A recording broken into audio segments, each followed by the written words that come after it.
Hey guys, for our 2024 election prediction, this time it's going to be Connecticut Senator Richard Blumenthal of the Democratic Party, who is pretty old. He doesn't have really a young appeal to Donald Trump, the former Republican president. This would be him running for a second non-consecutive term, so let's get right into it.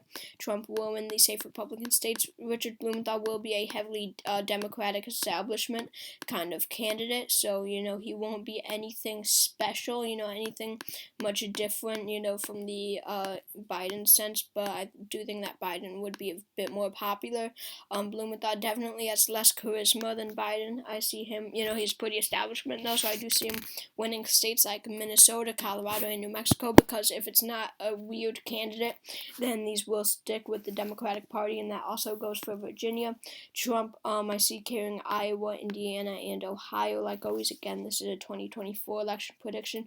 Blumenthal won't have enough support among minorities. I think he would lose Texas because of this, and he won't really have connections in the Sun Belt. He won't be very appealing here, while Joe Biden is the former president under Obama, where Obama was very popular in this region. So because of that, I do see him losing the state of Arizona. This is definitely a swing state, but Nevada is and this is a forgotten fact, but Nevada is very pro-establishment. They voted for Hillary Clinton by 2.6 points in 2016, right? So if it went to Clinton, I do see it going to Blumenthal in 2024 as it becomes more Democratic. In the north here, I think New Hampshire and Maine would be Blumenthal states, just because he comes from this region. He comes from the state of Connecticut.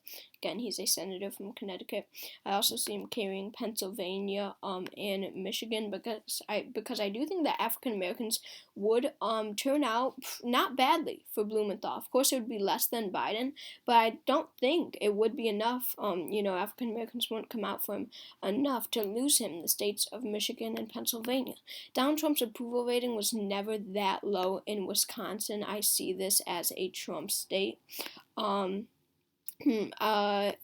This is where it gets hard. I do see Georgia going to Richard Blumenthal because of this African American base that I do think he would have, because African Americans tend to, be just fine with old white men like Joe Biden, particularly establishment Democrats. They I think he would narrowly carry the state of North Carolina, because this is a state that's become more Democratic, and with this African American vote, and he's a typical Democrat. He definitely has a chance in a state like North Carolina, but I don't think his vote in cities will be that high. So I do see Florida going to Donald Trump, but it doesn't even matter. Richard Blumenthal wins the election with 300 electoral votes to Donald Trump's 238. Thank you so much for watching this video. Subscribe, and I hope to see you next time.